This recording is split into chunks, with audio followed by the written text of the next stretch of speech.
Selamat datang di channel YouTube Fernando De Caprio.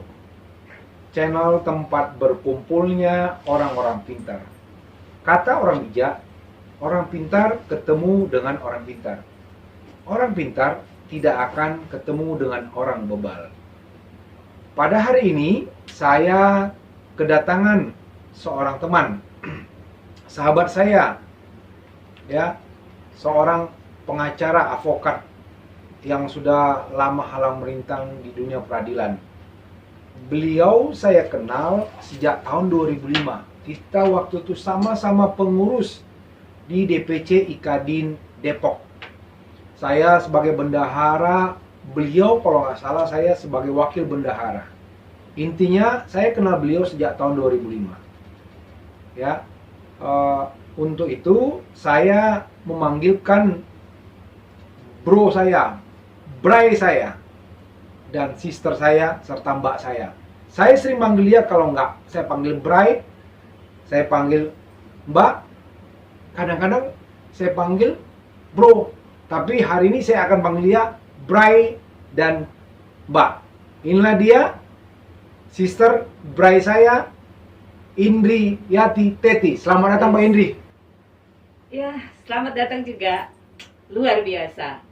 Saya buka masker dulu ya. Iya dong. Biar semakin jelas nih perbincangan kita. Iya. Saya bangga teman saya ini nih. Yes. Sangat benar-benar sangat cerdas ya. Thank you Mbak Pintar Indri. juga. Jadi apa ya? Memang benar 2005 kita kenal ya.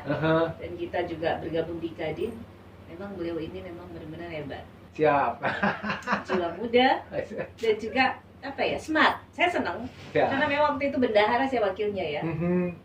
Terus malang melintang kita sama-sama ya. Iya. Nah, jadi saya sangat terkesan dengan acara ini ya, memang punya sasaran yang memang sangat-sangat berapa ya, sangat-sangat yang memang luar biasa karena kita menyampaikan hal-hal kebenaran yang terjadi untuk masyarakat yang memang banyak yang memang Buta hukum. buta hukum Iya. ya. Setuju, sependapat dengan itu karena memang banyak yang harus kita sampaikan, Mhm. banyak yang harus kita luruskan. Iya. Karena memang di dalam masyarakat itu kan banyak yang memang sangat-sangat pesimis dengan sistem hukum Indonesia. Oke. Ya, cara bagaimana mereka menghadapi hukum, kadang-kadang mereka menyatakan bahwa Hukum itu tajam ke tajam bawah, ke bawah, tumpul ke atas. tumpul ke atas. Ah. Nah, ini yang harus kita sebagai praktisi, Oke. sebagai orang yang memang benar-benar kita terjun di dunia apa ya, Hukum. pejuang kebenaran ya. Iya. Saya memakai kebenaran karena memang kalau keadilan itu relatif. Iya, iya. Ya, belum tentu di sana kita perjuangkan adil buat kita, belum tentu adil dengan mereka. Betul. Tapi sepakat. kalau namanya kita bicara kebenaran, Mhm. itu benar-benar benar. Siap. Nah, kalau misalnya kita harus rekayasa satu kesalahan Mhm. yang memang salah, tapi kalau kita rekayasa menjadi satu kebenaran, hati-hati bro. Oke. Kita pasti terjebak. Iya. Ya kan? Sependapat Ini dia ya? nih. Sependapat. Inilah dia. Itulah. Baru pemanasan, udah keluar ilmunya, pang kayaknya. Ini saya suka. Saya belajar dengan Bro Nando ya kan. Wah, memang kita benar-benar apa ya? Baru apa? Udah dia jelaskan begini.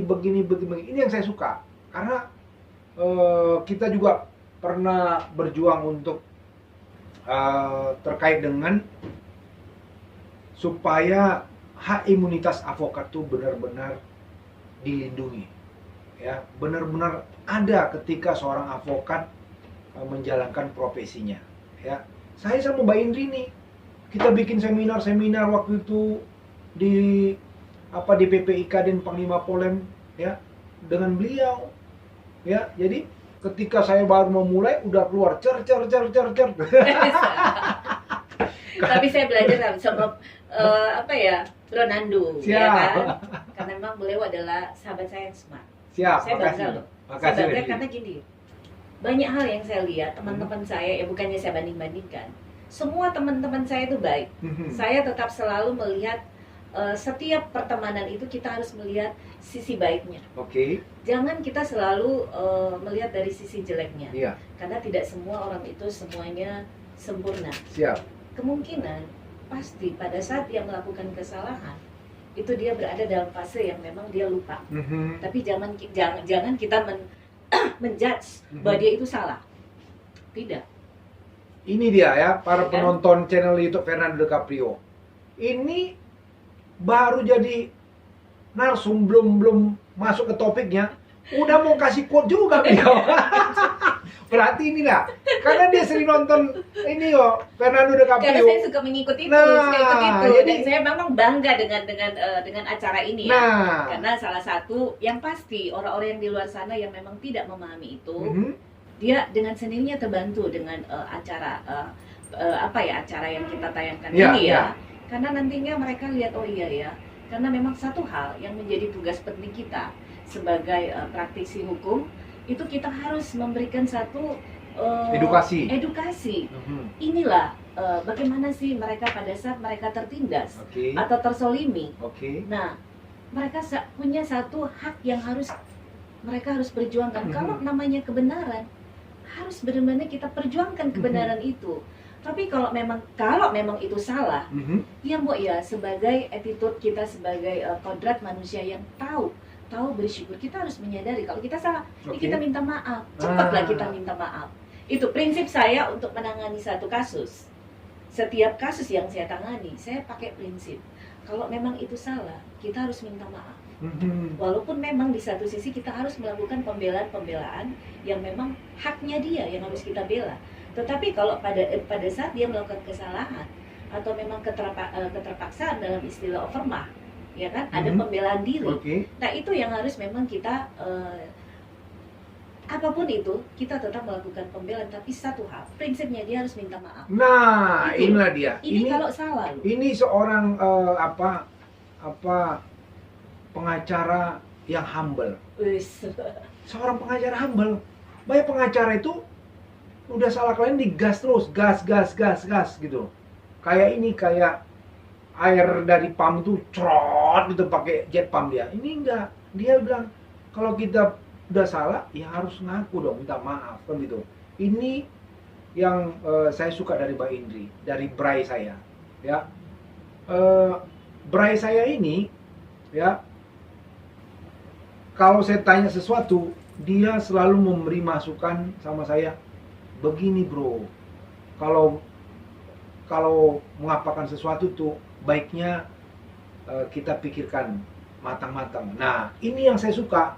Bayangkan, dia nggak mau mencari keuntungan dari persoalan dari kliennya. Ini yang saya harapkan, dan ini saya sampaikan hari ini, bahwasanya saya kedatangan Mbak Indri ini, Bray saya ini, baru ini wanita setelah begitu banyak narasumber, saya datangkan Mbak Indri, dan Mbak Indri ini berkenan. Saya bilang, wah, saya senang banget, lu undang Dewi itu. Iya kan? Oke Mbak Indri, Mbak Indri dari mana sih asalnya? Kalau saya sih asalnya dari Manado ya. Dari Manado ya? Jadi Sulawesi ini Utara. Saya kalau- Minyo. Binyo ya, Binyo. Saya Minyo. Dari Manado. Manado tepatnya di mana?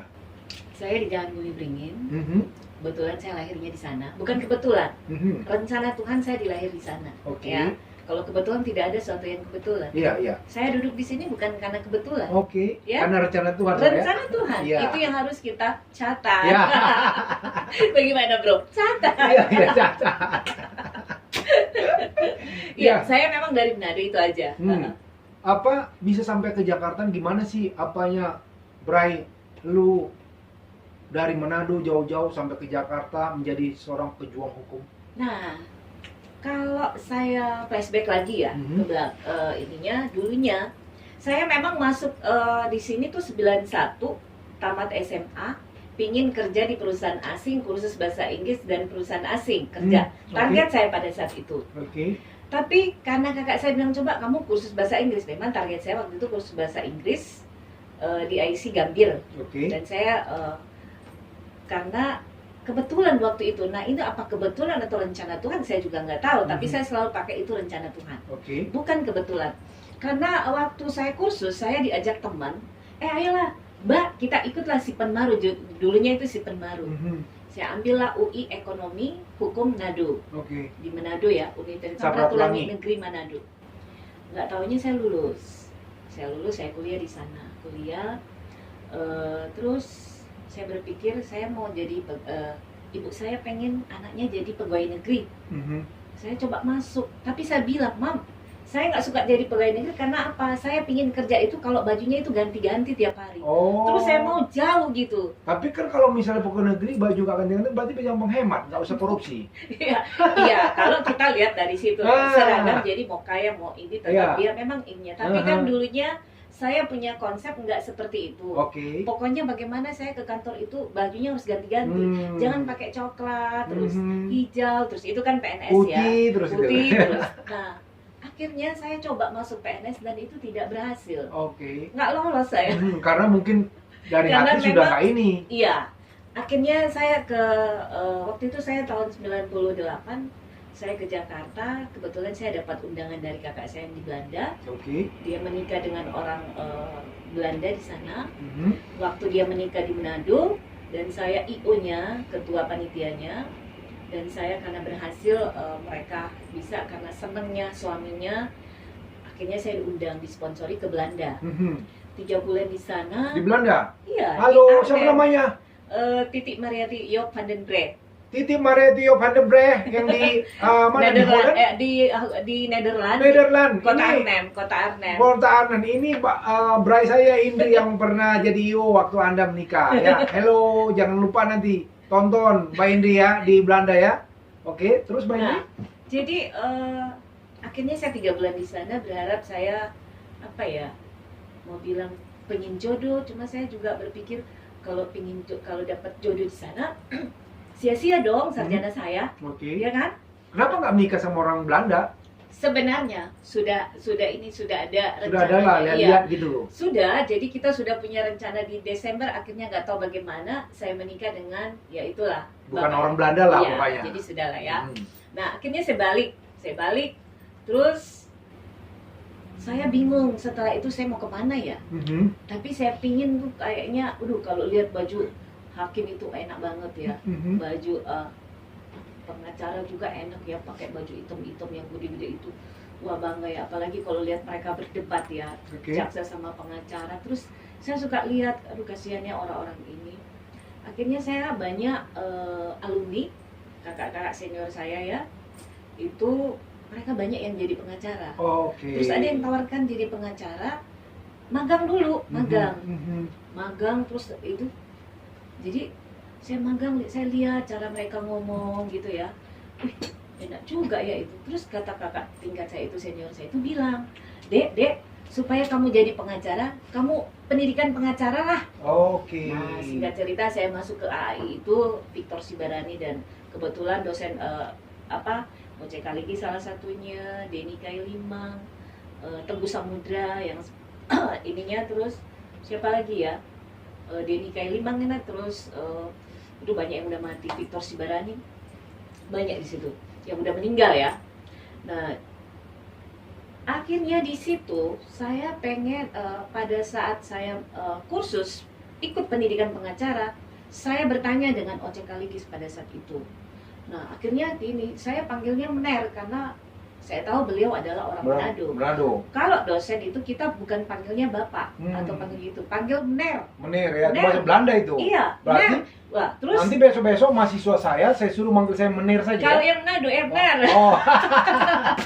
Ner gitu ya. Jadi terkesan lah beliau dengan pertanyaan saya. Akhirnya beliau tanya, ya udah besok kamu ke pengadilan lihat cara sidang saya. Waktu itu beliau nanganin kasus Ricardo Gail. Dan kita lihat ininya, wah pengen benar-benar. Jadi di situ saya termotivasi. Bagaimana sih cara ininya dan cara menjelaskan itu, cara memaparkan, cara mengucapkan. Jadi enak gitu loh. Nah, prinsip saya terjun benar-benar ke dunia pengacara. Satu, paling yang saya utamakan bagaimana kalangan keluarga saya, famili saya itu aman secara untuk paling tidak itu dulu tujuannya ya. Bagaimana saya membela keluarga saya dulu. Ya, supaya pada saat mereka berhadapan dengan masalah hukum, mereka pasti merasa nyaman karena ada saudara yang tahu masalah hukum itu. Itu dulu. Nah, kedua, Saya ini setelah saya dipanggil sama saat itu saya direkrut sama Bapak Mokhtar Pakpahan. Untuk Pahan Itu almarhum ya. almarhum sekarang. Oke. Dia kan pejuang buruh. Iya, iya. Nah, saya 2 tahun bergeliput itu, saya lihat ininya, kasihan orang-orang kecil yang memang ininya ya kita bela di situ. Dan memang satu hal pada saat itu saya terkesan dengan ajaran beliau. Pada saat itu, kalian jangan pernah takut sepanjang kalian itu merasa benar. Oke. Siapapun yang kalian hadapi, sekalipun dia presiden atau siapapun, sepanjang kalian benar, hadapi. Iya. Tapi kalau kalian salah, nah cepat-cepat kalian harus Minta maaf. minta maaf. Itu ajaran beliau. Jadi kita di ini, dan memang pengajaran kemarin ya dengan dosen-dosen yang apa yang saya dapat itu, pertama yang kita bentuk itu mental. Iya, iya. Mental sebagai pengacara. Ya beda lah dengan sekarang yang memang agak sedikit ini ya. Tapi ya inilah keadaan. Kita juga tidak akan menyalahkan yang dulu dengan sekarang. Iya, iya. Tapi inilah keadaan yang memang harus kita terima. Senang atau tidak senang, itu nanti kan semua kembali ke seleksi alam, bro. Iya, iya. Ya kan? Seleksi alam. Memang benar dia keterpanggilan Jawa di dunia keterpanggilan jiwa di dunia kepengacaraan, atau memang dia cuma ikut-ikut aja, Betul. ya kan? Atau cuma show aja. Iya, Yang iya. penting orang lihat ini pengacara. Mhm. Tapi naluri dia untuk memperjuangkan kebenaran, untuk membantu orang-orang kecil itu ada apa tidak? Iya, iya. Nah ini yang kita apa ya? Kita pertanyakan sama mereka. Kadang kan orang cuma bilang, yang penting gua pengacara, dilihat. Mhm. Tapi tunggu dulu. Gengsi gitu ya. Ya, karena memang profesi pengacara adalah profesi yang bergengsi. Bergengsi. Ya, dari cara kita dari cara kita berpenampilan, dari cara kita. Nah, tapi kita jangan lupa. Kalau bagi saya jadi pengacara, saya ingin membantu orang-orang yang memang mereka perlu bantuan hukum. Nah, Oke. itu. Karena banyak kasus yang memang kita tangani, pernah saya dibayar pakai pisang karena mereka tidak mampu untuk bayar. Tuh. Tapi itulah mereka yang memang saya sangat senang kalau misalnya mereka bisa terangkat.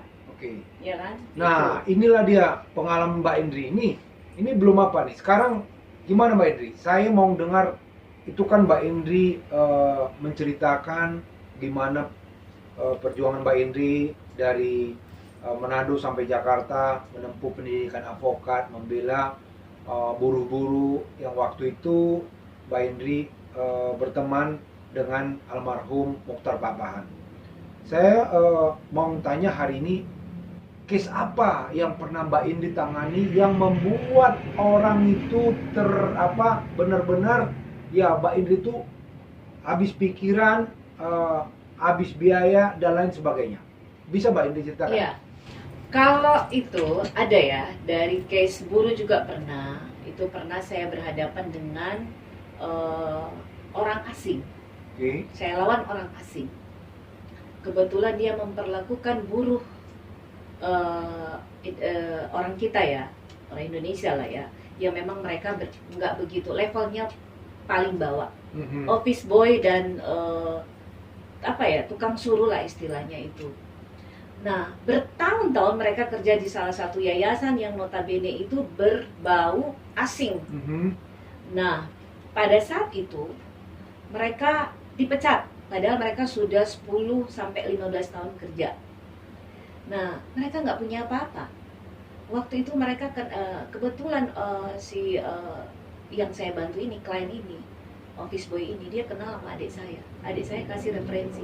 Coba kamu cari kakak saya ini nomor telepon.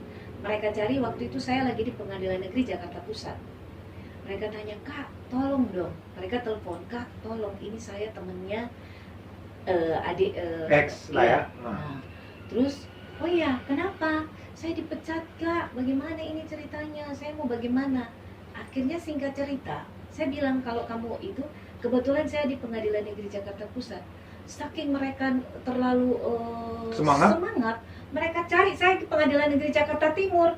Saya tunggu lah, kok sampai jam segini nggak datang. Saya telepon, waktu itu masih pakai BlackBerry ya, kita masih pakai BlackBerry. Saya bilang, di mana? Kak, ini kita, wah itu Jakarta Timur, di sini Jakarta Pusat, di mana? Gajah Mada. Pokoknya kamu lihat Gajah Mada. Tanya aja, sih udah deket di situ. Ya, singkat cerita mereka datang, mereka ceritalah ini. Saya berpikir, waduh, kalau saya bantu ini saya dapat apa? Dulu ya. Dulu, zaman dulu lah ya. Iya. Tapi saya lihat kayak ada suara gitu, coba kamu bantulah, kasihan orang-orang ini, mereka butuh kepastian hukum, Oke. mereka nggak dapat apa-apa. Akhirnya saya bilang gini aja, saya akan bantu, mana KTP kalian, saya buat surat kuasa. Dua orang mereka, saya buat surat kuasa, saya datangi tuh perusahaan itu tuh yayasan. Oke. Yayasan kan yayasan orang asing punya. Oke. Saya ketemu dan mereka bilang, oh enggak, ini begini, begini, begini, begini. Saya bilang, Anda decision maker tidak mengerti nggak ini masalah undang-undang ketenaga kerjaan.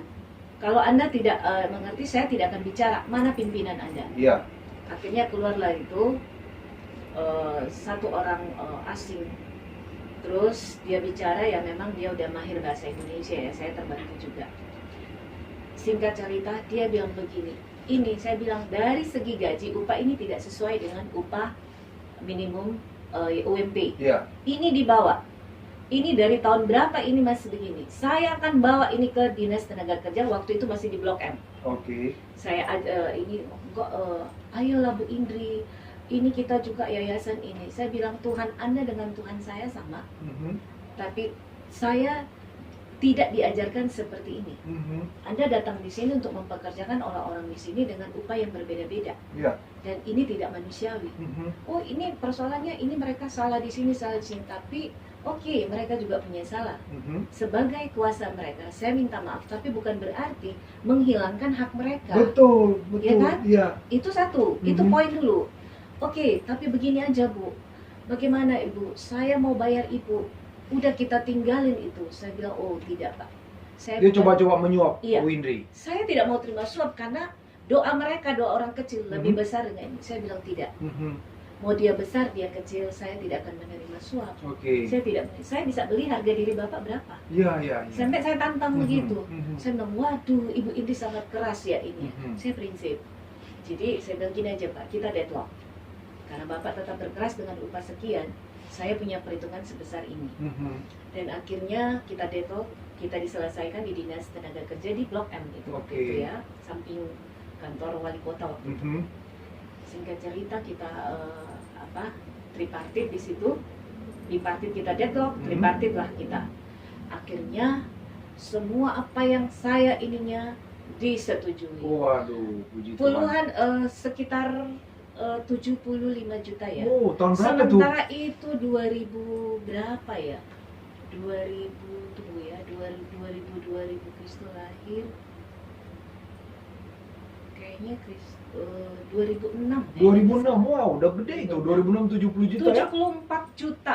Oke. 74 juta itu dibagi dua ya. Udah Sementara gede mereka cuman gajinya pada saat itu 300.000 per bulan. Wow, luar Dan saya biasa. perjuangkan UMP mereka keluar.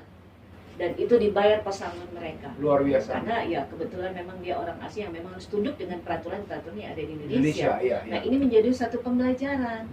Janganlah kita melihat, wah kita juga nggak tahu, kita juga nggak pernah bermimpi bahwa itu akan dapat. Mereka tidak bermimpi mendapat nilai seperti itu. Iya, Dan iya. itunya saya kasih ke mereka dan memang kita punya satu perjanjian. Iya, iya. Biasalah pengacara. Betul, betul. Awalnya memang kita harus ininya dan mereka akhirnya ya puji Tuhan itu. Nah, inilah dia Mbak Indri ini. Ini Dia itu yang dari tenaga kerja. Iya, Ada lagi satu yang unik banyak membantu orang-orang. Tapi saya ada mendengar Mbak Indri ini pernah menangani kasus ruda paksa, ya, pemerkosaan terhadap anak di bawah umur, ya, yang pernah ditangani Mbak Indri. Itu sangat menarik ya. Sama seperti yang pernah saya tangani ruda paksa di Medan yang sempat viral. Saya pengacaranya, ya, dia diperkosa oleh pengemudi ini ya, angkutan online. Ya, jadi hari ini saya mau mendengar dari Mbak Indri kasus yang dia pernah tangani ruda paksa terhadap seorang anak di bawah usia yang akhirnya saya nggak tahu gimana apanya. Gimana Mbak Indri ceritain? Saya pernah dengar Mbak Indri nangani kasus itu. Nah, jadi gini, kalau saya ininya memang ini sangat unik juga. Oke. Dari segi dari banyaknya kasus-kasus yang pernah saya tangani, ini yang paling terkesan. Oke. Selain yang tadi kasus buruh ya. Iya. Kasus buruh yang memang mereka dari kelas bawah. Nah, ini juga kebetulan korbannya itu juga dari kelas sosial yang memang tidak Di bawah? dianggap. Oh, aduh. Tidak dianggap juga. Udah di bawah dan tidak dianggap. Mhm. Karena memang di salah satu desa kalau terjadi begitu, ya si korban ini rata-rata tidak terlindungi. Oke. Ya kan, apalagi pelakunya itu dari kalangan sosial yang memang tinggi. Kalau katakan sekarang istilahnya anak sultan lah ya. Oh, oke. Saya Ya. kayak sultan nggak nih?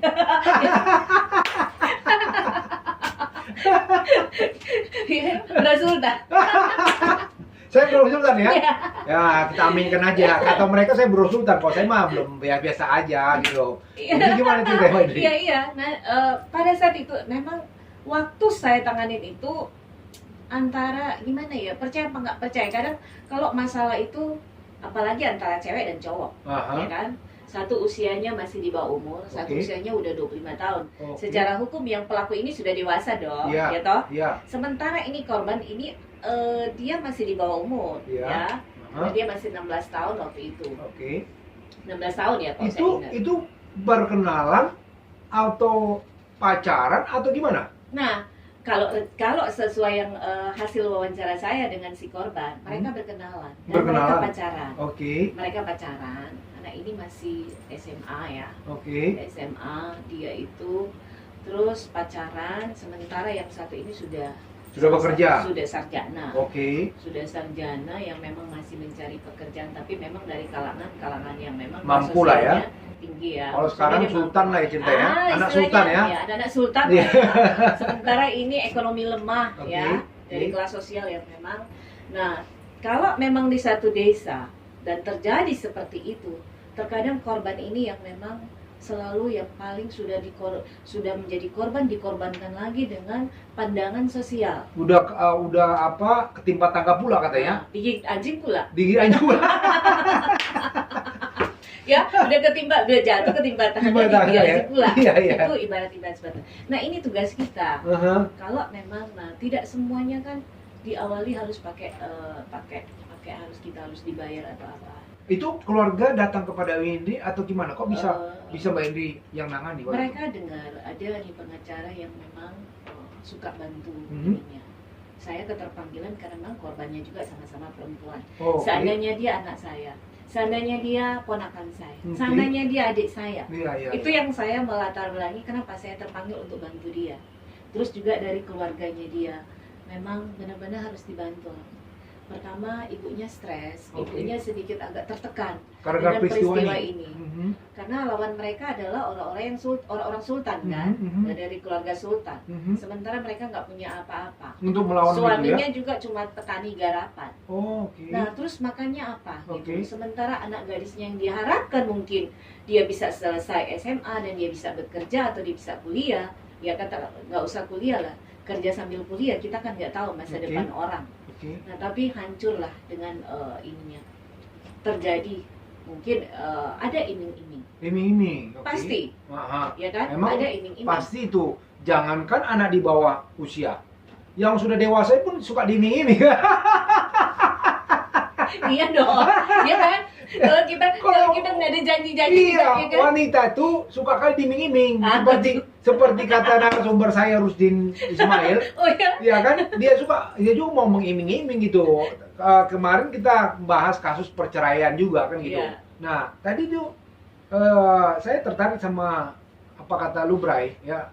Dia diiming-iming. Apa sih iming-iming dia sampai terjadi hal-hal yang tidak Iya, diinginkan? misalnya gini, sementara si perempuan ini lihat dari, mungkin dia berpikir, kalaupun saya jadi dengan dia, saya menyerahkan sesuatu yang paling berharga dalam hidup saya, Mhm, keperawanan saya, mhm. saya kasih, dan saya jadi dengan orang yang memang berasal dari keluarga sultan. Otomatis mungkin dari cara berpikir dia yang sangat sederhana, Mhm. dia akan terangkat juga, Mhm. karena dia berhubungan dengan keluarga sultan nih. Nah, ini Iya kan? sebentar nih, Bray.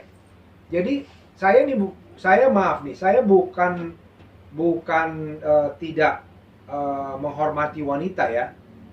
Nih, saya harus tegas. Saya sangat menghormati wanita. Cumannya tadi ada statement dari Bray saya bahwasanya dia berharap mungkin korban dengan lelaki itu yang dari kalangan sultan, dia mungkin mau menganggap mengangkat harkat dan martabatnya. Lah, kalau begitu nggak ada pemaksaan dong. Gimana cerita itu, Bray? Enggak, Biar jadi- di para pendengar channel YouTube saya ini tahu itu walaupun seperti bisa dikatakan kategori pemaksaan dalam Undang-Undang Perlindungan Anak. Iya, jadi gini, apapun bentuknya, Oke. sepanjang ini si korban ini masih di bawah umur, Oke. mungkin ini yang pasti ada iming-iming, Iming-iming. iming-iming, dan pasti keduanya itu pasti ada pemaksaan. Oke. Ya mungkin ya, dia pasti ada, ya udahlah, ini, karena dia takut, aduh, Hmm. kalau seandainya ini gimana ya? Kalau seandainya saya juga nggak akan berikan ini gimana? Sementara saya udah terlanjur suka. Itu Mhm. ada juga memang. Kalau dibilang memang suka sama suka dengan keterpaksaan ini kan beda-beda tipis ya. Iya, iya. Memang ini di area abu-abu. Abu-abu. Tetapi tetap kita harus menghormati hukum. Iya, Anak di bawah umur itu tetap nggak boleh dong. iya. Kalau dia tiba-tiba dia menjadi melakukan satu perbuatan yang memang dia belum tahu akibatnya. Tapi ini Bray, ini ada kasus yang kemarin tuh yang sampai viral juga tuh yang dia Oh, menikahi yang itu ininya. si X itu kan yang menikahi anak di bawah usia tuh malah masih SMP apa itu? Itu gimana tuh? Nah, itu Kalau itu kayaknya beda ya karena itu kan dinikahi dan keluarga menyerahkan kepada ini ya. berarti kan itu ada etikat baik. Etikat dong. baik, ya. Persoalannya yang saya tangani ini nggak ada etikat baik. Oke, gimana teruskan tuh, Nah, Bray? sudah dia melakukan hubungan suami istri Mhm. dan akhirnya hamil, terus larilah si pelaku ini. Oh, Ya kan? Oke. Sementara si korban ini dia terlanjur melahirkan anak, Mhm. dan anak itu setelah melahirkan semakin dikucilkan di komunitas masyarakat itu. Waduh, nah Nggak dilihat. ini pendengar channel YouTube saya, hati-hati Anda dengan iming-iming, ya, iming-iming dari buaya darat, ya. Buaya, kalau buaya laut, buaya air, kulitnya bisa jadi tas. Tapi kalau buaya darat, jangan percaya. Buaya darat seperti apa itu? Buaya darat itu hanya janji-janji, udah apa dia lari, gitu loh. Rata-rata laki-laki ya. Ya, Kalau laki-laki. buaya darat katanya kan. Terus gimana, Bray? Dia lari. Nah, lari akhirnya bapaknya saking sudah malu, ibunya udah malu ini akhirnya si korban ini sama si bapaknya itu berusaha cari karena Mhm. memang sempat si pelaku itu kasih alamat. Oke, Bray. Minum dulu, Bray. Guys, Karena ini kita Ini seruput udah kopi pahit ya. Terima kasih ya Mbak Putri yang cantik, udah baik hati nih. supaya tidak memanas, ya kan? Gua bikinin lu kopi Kopi pahit kesukaan. Nah, kopi pahit tanpa tanpa gula. gula, karena saya udah manis. Ya. Karena Mio itu pasti manis-manis. Aduh, karena pernah kena sama binyo ya.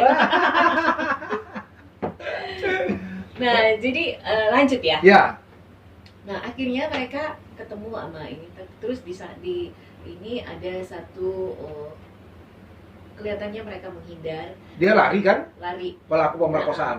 lari. Hamil. Hamil berapa bulan? Udah melahirkan lagi. Waduh. Sudah sampai melahirkan, keluar anak ya Hmm. kan, melahirkan, dan semakin tersisi lah Oke. keluarga ini. Dikucilkan. Dikucilkan, nggak Hmm. dilihat ininya, mau dari RT, RW, tetangga, hina dina semua mereka, ibunya telan semuanya. Oke. Dan si anak ini, si korban ini masih berharap, karena gimana dong masa depan anaknya ini. Betul. Usianya waktu Si itu korban. Waktu 17. itu 16 16 tahun, 17 berarti masih SMA kelas 2 gitu ya. Kelas 1, kelas 2 Aha. ya. Nah, terus dia berpikir bagaimana nih, sementara makannya mereka itu aja udah susah. Ditambah Ketahuan lagi ada bayi ini ya. Iya, Oke. susunya bagaimana. Mhm. Sementara keluarga pelaku itu nggak tengok sama sekali. Mhm. Nggak mau lihat, nggak mau kenal, malah dibilang itu kan perek, ini kan perek. Waduh. Nah, saya wawancarai si korban, apakah memang cuma satu-satunya laki-laki itu? Hmm. Iya bu, nggak ada yang lain, cuma dia pacar saya. Sebentar. Lu jadi kuasa hukumnya waktu itu Bre, dia setelah hamil apa sebelum hamil? Maksudnya apa Sudah sebelum melahirkan? melahirkan. Ah, sebelum melahirkan. Sudah melahirkan. Lu dipanggil. Akhirnya lu nangani kasus itu, Bre. Iya. Nah, terus Dan akhirnya saya coba mediasi dengan Pak Wo, nggak mau keluarganya. Itu kan garis nggak benar. Mhm. Itu garis ininya, dia kan banyak laki-laki. waduh. Ini jadi semua karena mereka ya dari keluarga mampu, jadi semua mereka bisa Ya rata-rata kan sekarang kalau di mana itu pasti akan banyak pengikutnya, karena dia mampu. Iya, iya. Sementara mereka nggak punya apa-apa, nggak ada yang ngelihat. Iya, iya. Dan akhirnya saya terpanggil ya untuk bantu si korban ini bagaimana ya untuk meluruskan ini, untuk dia dapatlah minimal masa depan anak ini. Anak ini juga kan nggak berdosa. Iya, Si iya. bayi ini lahir ini dia tidak diinginkan untuk, dia tidak diminta untuk dilahirkan. Iya, iya. Tapi persoalannya bagaimana nextnya kehidupan dia. Betul, betul. Ini yang kita perjuangkan. Oke. Bagaimana bisa dia dapat kompensasi biaya hidup dari si pelaku itu. Oke. Kalau memang dia nggak mau nikah, ya sudah, dia lari kan. Iya, iya. Nah, akhirnya kita coba mediasi terus, karena prinsip saya, bagaimana persoalan itu bisa diselesaikan secara non litigasi atau di luar pengadilan. Oke. Itu akan lebih mudah, apalagi dengan orang-orang yang kalangan yang nggak mampu, Oke. ya kan? Minimal mereka terasa tercover, terlindungi Oke. dengan hadirnya kita untuk membantu mereka menyelesaikan persoalan mereka, Ya. konflik hukum mereka. Ya. Nah, prinsip saya bagaimana ini bisa selesai di luar pengadilan. Iya, iya. Karena kalau sampai ke pengadilan, Biaya lagi ya. biaya lagi. Betul, siapa yang mau nanggung Iya, juga? sementara anak si korban ini kan, si bayi ini kan butuh hidup, butuh susu dong. Iya, iya, iya. Ya kan? Itu Nah, itu suatu yang brilian itu. Jadi tidak harus penyelesaian sesuatu masalah itu sampai ke pengadilan ya. Kalau misalnya apa, itu namanya ajas restoratif justice ya. Jadi bisa berdamai kedua belah pihak. Ini yang diusahakan oleh Bray saya Indriati Teti. Terus gimana? Nah, jadi Jadi saya coba datangi si keluarga pelaku. Saya bilang, kalau misalnya ini terjadi, kalau misalnya ini dibiarkan, saya akan, karena memang saya telusuri di sini ada nikah bodong-bodong. Gimana sih kalau nikah bodong-bodong? Jadi di Jakarta ini mereka ketemu terus bikinlah sebagai sesuatu yang mana sudah ada pernikahan, dan saya telusuri ternyata pernikahan itu kayak pernikahan abal-abal yang memang direkayasa. Saya bilang ini semua ada unsur-unsur yang masuk di dalam di sini. Ini semua ada satu rekayasa yang membuat satu akibat adanya tindak pidana. Oh iya, itu 263, 266 Iya, masuk sini. ada keterangan palsu, Iya. ada surat palsu. Betul. Nah, apakah mau ini saya angkat ini ke kepolisian? Iya, iya. Saya ancam begitu dong. Oke. Akhirnya sementara si pelaku ini sudah dapat pekerjaan, dia Oke. malu dong kalau pekerjaannya ini terbantahkan, digagalkan hanya karena peristiwa ini. Iya. Saya akan lapor ini, Iya. saya akan masuk ini, sini ada penelantaran. Toh kalau memang ini katanya sudah menikah. Oke. Nah, kalau sudah menikah kita masuk dong di penelantaran anak. Iya, iya. Kalau tidak menikah berarti di sini ada kasus pemerkosaan. Pemerkosaan, udah Iya kan? paksa. Kalau bilang suka sama suka, ini ada iming-iming, bukan suka sama suka. Iya, iya. Mungkin mereka awalnya pacaran, tapi Iya. kan ini harus tahu bahwa dia masih di bawah umur. Iya. Kalau misalnya dia pergi, dia tinggalkan sebegitu aja, ada konsekuensi hukum yang terjadi yang harus dia tanggung, Oke. ya kan? Nah, ini yang saya coba jelaskan ke orang tua si pelaku. Oke. Pertama, mereka agak berat. Kedua, mereka pikir, saya bilang, oke, kalau memang kita tidak dapat titik temu di sini, oke, saya akan lanjutkan ini ke tingkat lebih. Saya akan buat laporan polisi. Oke. Ini akhirnya karena mereka lihat bahwa Ada keseriusan Mbak Indri mungkin Iya. ya. Mbak dan Indri saya kalau fight bekerja, waktu itu iya, ya. kalau saya bekerja, saya nggak tanggung-tanggung. Oke. Saya telusuri sampai di mana, mau dia tingkat mana. Sepanjang saya rasa ini benar, Oke. saya akan kejar dia terus. Iya. Dan akhirnya singkat cerita, mereka mengakui itu, Oh, mengakuin sebagai bahwa oke, kami akan tanggung jawab. Oke. Itu Tapi- maksudnya tanggung jawab itu mereka dinikahkan atau Nah, gimana? kalau untuk menikah mungkin sudah tidak agak di luar ininya, tapi Oke. persoalannya masa depan anak ini. Mhm. Saya bilang oke, kalau memang kalian tidak mau menikahkan anak ini dengan anak kalian, sekarang bagaimana dengan orang ini yang sudah lahir? Oke. Dia butuh hidup. Ya. Kira-kira apa kompensasi itu? Kalau memang ininya kita sudah nggak bisa memaksain juga, daripada menikah terus akhirnya dibiarkan, sama aja kan? Iya. Nggak ada solusi juga itu. Iya, iya. Akhirnya kita realistis lagi. Mhm. Ini anak orang ini yang harus kita tanggung jawab. Betul. Apa kompensasi dia untuk masa depan dia sampai dia tamat SMA minimal? Iya. Akhirnya dikasihlah dia kompensasi uang, Mhm. terus sawah. Oke. Nah, ingat, orang tua si korban dulunya cuman sebagai petani penggarap. Oke. Tapi dengan diterimanya sawah, dia dapat berdiri di kaki dia sendiri sekarang kan. Dia bisa Oke. menggarap sawah dia sendiri Oke. untuk masa depan cucunya, Oke. ya kan? Aha. Nah, akhirnya terjadilah kita buat satu kesepakatan Mhm. yang mana ini kompensasi untuk si bayi ini, dan juga sampai bayi ini SMA, kalaupun kuliah nanti yang penting kita sampai ini, tapi dia dapat sawah, dia Mhm. lumayan, dan di situ akhirnya mereka saling berdamai. Kapan peristiwa tuh? Itu 2017 ya. 2017. Belum lama dong ya, baru 4 tahun lalu ya. 2017. Berarti anak itu sekarang sudah umur 4 tahun. Nah, mungkin ya sekarang 4 tahun ya, saya udah lost contact juga Iya. ya. Tapi bersyukur lah ya, maksudnya di situ bro, kenapa saya agak sangat-sangat sampai nangis loh. Mhm. Karena saya melihat keadaan ekonomi si korban, kasihan banget. Mhm. Saya sampai menangis karena memang saya juga datang dari keluarga yang nggak kayak amat. Mhm. Kita juga menderita dulu, Mhm. dan saya juga mengenang bagaimana waktu itu banyak orang-orang yang memang ya karena memang kita ini ya, tapi di situ saya bisa membayar apa ya, ibarat saya bisa membayar yang memang dulunya memang kita juga dari keluarga yang bukan kaya, Mhm. tapi ya hinaan-hinaan itu, lecehan-lecehan yang memang emang bisa lo bisa masuk itu, bisa nggak masuk di ini bisa masuk itu, bisa kuliah sampai sarjana, Mhm. dan itu saya buktikan Oke. ya. Dan ini pada saat saya tangani kasus itu sama halnya saya membayar mimpi saya mengangkat mereka Oke. menjadi orang-orang yang layak, Oke. dan akhirnya di situ kepala desa, RT, RW itu semuanya datang, ini mereka, jadi mereka diakui sekarang. Oh. Jadi gimana ya, ada satu kepuasan yang sangat luar biasa loh, Mhm. ya, karena mereka terangkat lah Terangkat harkat harkat martabatnya. martabat mereka. Hmm. Minimal si bayi ini yang saya perjuangkan Mhm. apa ya, punya hak hidup yang memang layak. Iya, iya. Dia punya modal nantinya. Mhm. Bapaknya juga sekarang si opa ya, apa Hmm. kakeknya ya, Mhm. sudah bukan petani penggarap, Mhm. sudah punya modal untuk bisa tanam atau bisa garap di sawah sendiri, Oke. ladang sendiri. Oke. Nah, jadi kan otomatis mereka udah punya satu penghasilan yang memang sama dengan yang orang-orang yang petani-petani di situ yang punya sawah sendiri. Iya, iya. Kalau dulu kan penggarap, sekarang dengan ininya. Iya. Nah, itu yang memang harus kita kita harus luruskan. Mhm. Jadi tidak semua yang harus kita ngotot harus ke pengadilan begini. Iya, iya. Enggak usah. Mhm. Kalau memang terjadi kesepakatan di situ di sini, yang penting si korban ini mau, Iya, iya. ya kita jelaskan ini. Sementara si pelaku ya kita mau perjuangkan untuk menikah, nggak mungkin udah lari ke Jakarta, udah ini tinggal ya si dari keluarga pelaku ini yang masih yang tergerak hatinya Mhm. untuk ayo Mau bertanggung jawab. selesaikan, mau bertanggung jawab Mhm. dengan memberikan kompensasi itu. Hmm. Itu.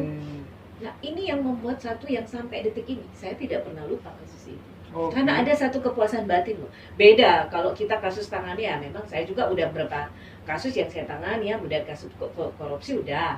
Ya, tapi di antara sekian kasus-kasus yang pernah saya tangani, yang kasus buruh tadi sama yang kasus Ini yang paling Dari paksa membuat itu. lu ini Bray ya. yang tidak pernah terlupakan, karena di situ ada kepuasan tersendiri.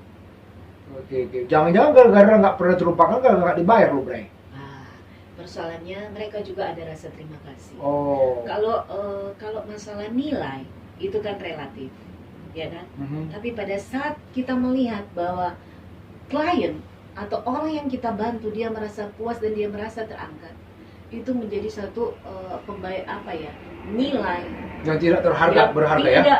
yang tidak ternilai. Iya. Satu nilai secara kemanusiaan yang tidak ternilai. Mhm. Karena apa? Prinsip kita, hidup kita menjadi berkat. Iya, iya. Berkat itu bukan karena kita harus kasih duit, Iya, iya, iya. tapi bagaimana kita membantu orang lain untuk menjadi berarti, Iya. ya kan? Waduh, ini luar Sepakat biasa. nggak? Sepakat, sepakat banget. Iya kan? Saya sampai terlena.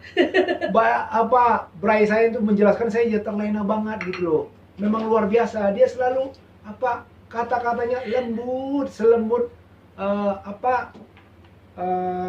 kue buatan istri saya. Salam ya sama Maitua. Iya. Kalau Aduh. Manado itu kalau istri tuh maitua. Maitua, iya. Jadi itu yang tadi satu nilai-nilai yang diapakan Bray saya, Indriati Teti, bahwa segala sesuatunya tidak harus dibayar dengan sejumlah uang, ya. Dengan kita membantu masyarakat kecil, ya, itu bisa memberi kepuasan yang nggak bisa ternilai, ya, dan itu dicatatkan di atas, kan begitu. Ya, jadi itu yang luar biasa dari Mbak Indri ini. Bayangkan aja tadi masyarakat kecil yang tidak dianggap, sehingga akhirnya harkat dan martabatnya diperhitungkan oleh penduduk setempat, ya. Luar biasa. Mbak Indri, gimana pendapat Mbak Indri tentang kasus yang sekarang viral itu, adanya seorang istri menegur suaminya Terus dituntut 1 terus tahun. dituntut 1 tahun. Itu gimana tuh? Jadi Mbak Indri? Ini viral nih. Ini wah, luar biasa nih. Memang waktu saya baca ya, Aha. kasus itu saya juga dengar di berita. Saya sampai pikir ini aneh ya. Mhm, Aneh nih, penyidik juga nih jaksa. mhm. Ya, saya pikir mereka itu kurang peka aja ya. Oke. Kurang peka, tapi untuk komentar banyak ini tapi kita juga patut apresiasi Apresiasi. buat kejaksaan Dan Agung. dan Mabes Polri ya. iya, karena mereka sudah ngambil tindakan buat Mencopot ya. oknum jaksa-jaksa yang terlibat di situ Oke. dan juga penyidik yang pada saat itu membuat, jadi ya itu kan oknum Iya, iya. ya. Tapi sangat disayangkan di era zaman yang secara global ini, Mhm. secara keterbukaan ini, masih ada jaksa sama penyidik yang nggak pakai ini. Itu kan sama aja nggak pakai ini, Iya, iya, ya kan? iya, iya. Ya, mereka kurang kepekaan aja. Oke. Nah, tapi Mbak Indri, kalau ini kan apa wanita, karena Mbak Indri pasti membela wanita. Gimana kalau misalnya seorang suami yang menegur seorang istri karena pergi-pergi sana kemari, gimana? Loh, gimana dong itu? Ya, karena Jadi, Mbak Indri kan Saya juga termasuk yang pergi-pergi. Karena kan saya jadi kan ya karena memang profesi saya untuk selalu keluar daerah. Aha. Saya pergi dong. oke. Tapi kan maksud dengan Kalau tujuan ditegur yang suaminya jelas. misalnya, hey lu Bray, kemana aja lu? Jadi gini. Kok keluar pergi terus katanya? Semua Nggak tetap terima. Ya, jadi kita kembali ke sebab akibat, Aha. ya. Kembali ke sebab akibat. Kenapa si suami itu menegur istrinya, pergi-pergi? Aha. Kemungkinan besar istrinya juga kurang keterbukaan. Oke, Ya, rumah itu kan bukan ibarat hotel, oke, ya kan? Cuma datang pergi. oke. Ya, yang pasti yang harus kita sadari, ini kita bicara kembali lagi ya ke pasangan suami istri. Iya. Istri, kembali ke ajaran inti kita, Mhm. hormatilah suamimu. Oke, Pada saat kita meninggalkan rumah, kita harus dong izin sama suami. oke. Nah, sangat-sangat tidak masuk akal kalau misalnya istrinya pergi bekerja dan itu jelas bekerja. Suaminya tidak izinkan, itu tidak masuk Oh, itu nggak akal. masuk di akal dong. Gitu? Tapi kalau misalnya istrinya pergi-pergi seperti yang nih, pergi-pergi yang bagaimana Pergi dulu? misalnya, Itu harus jelas dulu pertanyaannya. abisnya misalnya istrinya wanita karir, suaminya juga ya kan pekerja, ya kan pria yang sukses. Tapi pulang kantor istrinya pergi lalu ditegur suaminya. Lalu istri marah kan gitu, istri marah dan istri melaporkan suami pula. Gimana tuh? Kalau kayak gitu, hah? Sebenarnya itu per Fair case nggak ya. gitu? Nggak fair dong. Nggak fair Gini loh, dong. sebenarnya itu per case ya. Aha. Kita juga nggak tahu. Pasti Iya. di dalamnya itu ada persoalan yang lebih yang memang kita tidak tahu. Tidak Tapi tahu sampai ke kalau dalam ya. secara secara umum aja ya kita lihat. Kalau misalnya istri juga pergi-pergi dalam arti dia juga karir dan dia juga ini, terus suaminya udah dikatakanlah berhasil, Mhm. suaminya sudah sukses Mhm. dalam ekonomi keuangan sudah nyaman. Oke, Tapi satu sisi istrinya pergi-pergi yang nggak jelas. iya. Wajar dong suami tegur. Iya, Karena iya. pertama gini, saya tetap melihat dari sudut kebenarannya ya. Oke. Kalau misalnya istrinya masih tegur, Mhm. Ma, pergi-pergi, berarti dia masih sayang. Itu Ya dia, iya betul. Kemana Ma? Itu Berarti masih sayang dong. berarti yang apa itu, yang wanita kemarin itu disayang sama suami ya kan? Dia tegur suami, kenapa kamu mabuk-mabuk benar Ya ya? jelas dong. Ah. Dia kan tetap harus, karena kita harus sepakat dulu. Mhm. Sepakat tidak sepakat, seorang suami di dalam satu rumah tangga itu adalah imam. Oke. Dia yang pegang komando. Oke. Nah, pada saat si komando ini salah menyimpang, Oke. wajar dong Mhm. si sang istri sebagai penolong, perannya sebagai penolong kan, Oke. bukan perongrong loh. Iya, Ini iya. harus kita jelas dulu. Penolong ya. Seorang istri penolong, Bukan perorong ya. bukan perongrong. Kalau perorong yang gimana itu? Kalau penolong ibarat kalau misalnya suaminya Hah? sudah salah kayak kemarin Iya. mabuk-mabuk, wajib dong, Mhm. wajib hukumnya itu diingatkan, ditegur. Oke. Nah, tapi persoalnya kenapa ada jaksa sama polisi kok bisa tuntut 1 tahun? Mhm. Itu kan pertanyaannya. Iya, iya, iya. Nah, jawabannya mereka kurang peka. Kurang peka ya. Ya, atau juga dalam tanda kutip, Aha. kita nggak tahu ini. Tapi ingat, tidak semua hukum itu bisa dibayar. Oke, oke. Contohnya kami juga menangani perkara di lapangan. Oke. Kita tidak pernah sepakat dengan yang harus pakai, ya maaf kata, suap-suap, tidak. Oke. Karena itu menyimpang dari ajaran iman kita ya, Oke. agama kita. Oke. Kita dilarang. Oke. Jadi kita lurus saja. Mhm. Karena pada saat kita melakukan pekerjaan itu secara benar, ada damai sejahtera. Oke. Ada damai sejahtera. Nggak usah khawatir bro. Ya. Kemarin saya Mhm. menang di Mahkamah Agung, ya kan? Siap, siap. Jadi kita nggak ada ya, aneh-aneh orang bilang oh harus nggak ada. Iya, Tapi iya. ternyata bukti hukum di Indonesia masih bersih kok. Betul, betul. Tergantung bagaimana kita memainkan itu. Jangan pernah khawatir. Iya, iya. Semua rezeki itu ada diatur. Betul. Kita mati juga kok. Sepakat. Kita mau menyimpang ke kiri ke kanan, apa yang dapat? Sepakat. Anak istri kita mau dikasih ini, atau anak-anak kita, suami kita, ya kan? Kita Mhm. mau kasih dengan uang-uang begitu. Nggak Iya, akan bro. sepakat. Ya ini dong? betul, betul. Inilah yang Mbak Indri ini yang saya kalau dia ngasih sesuatu dia bareng dengan nasihat-nasihat. Mbak Indri ini adalah partner saya, partner di Law Firm Fernando Silayan Partners ya.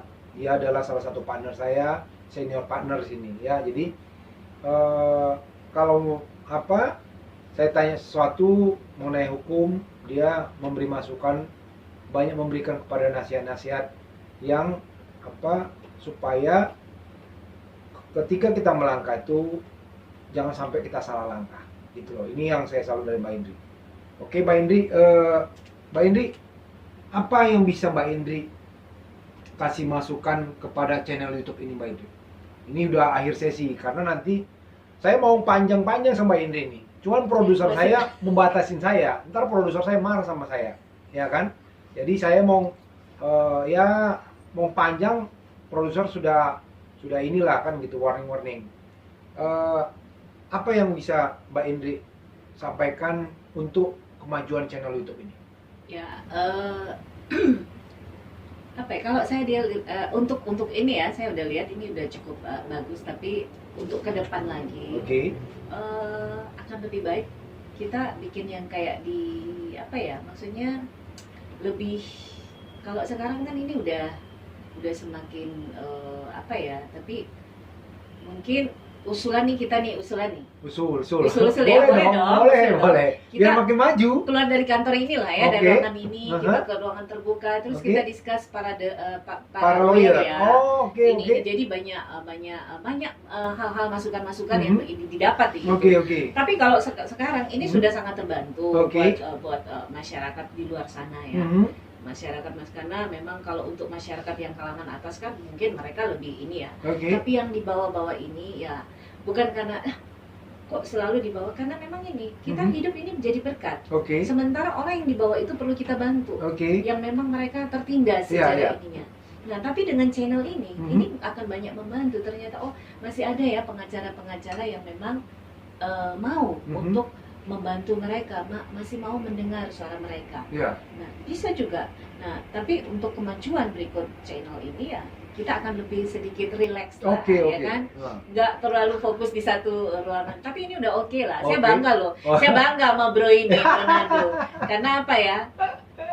Dari tahun 2005 dirimu yang paling banyak ide-ide dan itu selalu direalisasikan. Oh ya. iya. Itu aja. Good lah, mantap. Cok.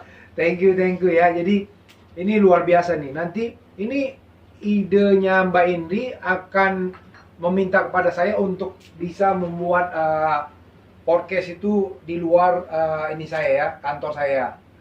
Nanti mungkin bisa kita realisasikan ketika sudah kita nggak ada level-level lagi ya, level PPKM ya.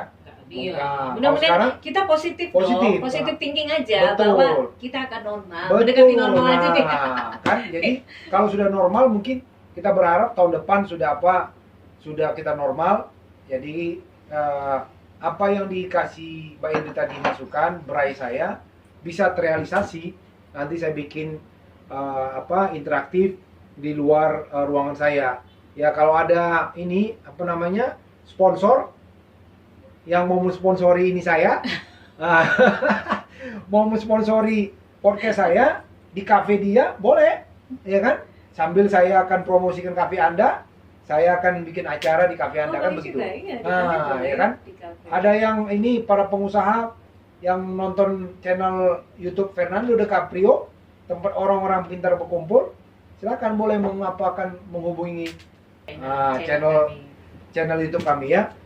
Jadi terima kasih Mbak Indri sudah berkenan hadir di channel YouTube Fernando De Caprio. Mudah-mudahan channel ini semakin besar, dan saya sih berharap Mbak Indri nanti akan kita undang lagi. Ya, Mbak Indri ini pertama wanita yang saya wawancarai dalam channel ini. Nanti ada wanita lain, ya. Nanti saya akan ada serikandi-serikandi. Ada serikandi pejuang kebenaran, advokat wanita yang saya akan undang lagi.